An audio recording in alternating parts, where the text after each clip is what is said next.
This is Talk Business and Politics with Roby Brock. Welcome to today's Talk Business and Politics. I'm joined by Jame Gates with the Conway Chamber of Commerce. You actually have a more formal title than that. What is your formal title? It's Executive Vice President, so of the Chamber and the Conway Development Corporation. Conway Development Corporation. Yeah, and the Chamber. We're a team. All right, it's good. Yeah. So you're here to talk about the case of the missing kindergartners here. Yes. In terms of what the data is pointing to. Tell me what the numbers are telling you. The numbers are telling not only Arkansans, but the entire country that we are all about to go through a startling decline in public school enrollment. And it is because we have less kids, and it's because we're having less kids. And that's going to be the new normal.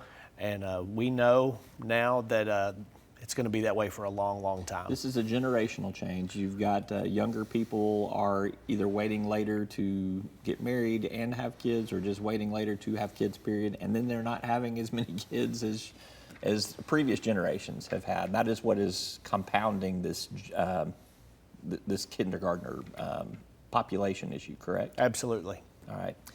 Let's talk about what the ramifications for this are. And I want to segment all of this, so don't feel like you got to jump ahead. Sure. Here. I'm going to ask you about all of them here. First of all, if you've got fewer kindergartners, fewer kids in school, that is going to change the whole school finance dynamics. How will that change? Right. Well, if you look at school funding, a lot of people talk about per student funding on the state level. For us, that's around $9,000, give or take, per student. So pretty quickly, if you're down 10,000 students in a system with 478,000, that doesn't sound like a lot of kids, but that's a lot of money. And we end up between 2021 and 2026, we could have a cumulative savings or undesignated funding to the tune of about $350 million. And hopefully now we have some people's attention. Yeah, so you've got some state legislators that will be looking at this developing trend. They will see these numbers in terms of how it impacts the state budget, and you're telling me that over the course of about a 5 to 6 year period, you're going to see as much as $350 million come free because it is not going to have to be dedicated to students because there will be fewer of them. That's right, and so there's a big decision to make. Do we take this opportunity to spend more per student? Is that even responsible? At some point, you have so many fewer students, surely you would realize some savings. Are there other priorities that need to compete? Do you finally see a thing? So we have less kindergartners, less preschoolers, more free money. Maybe it's time for pre-K.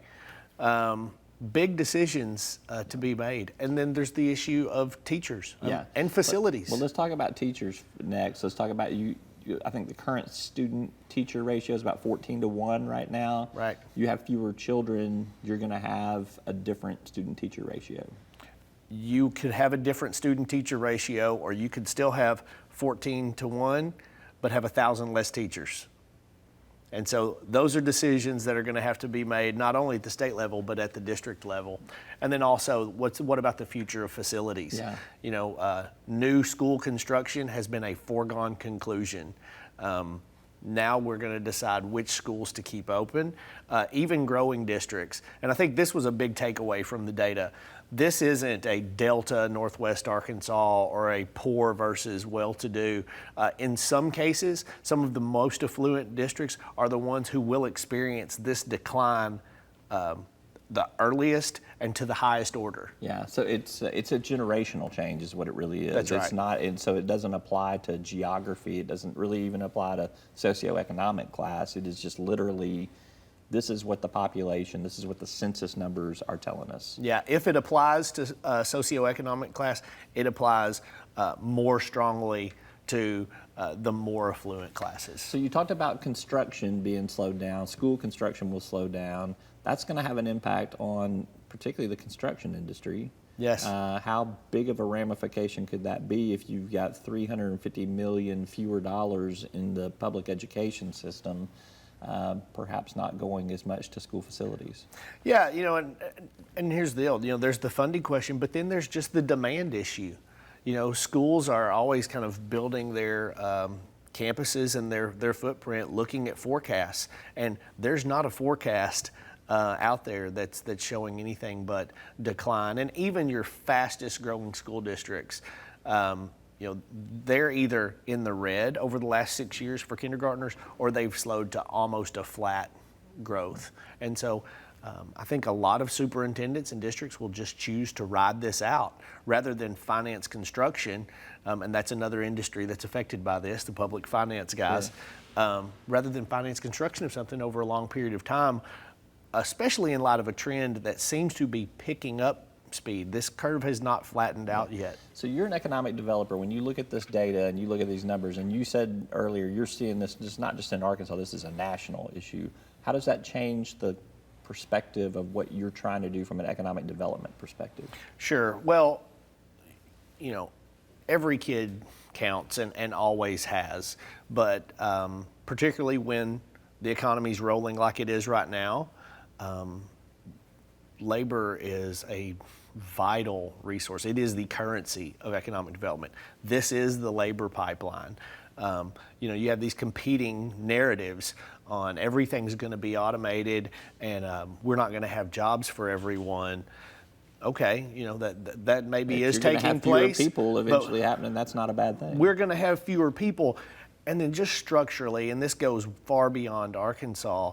A whole lot of our economy, our social network is built on the fact that a working population is sustaining an aging population, and we are going to be upside down in labor,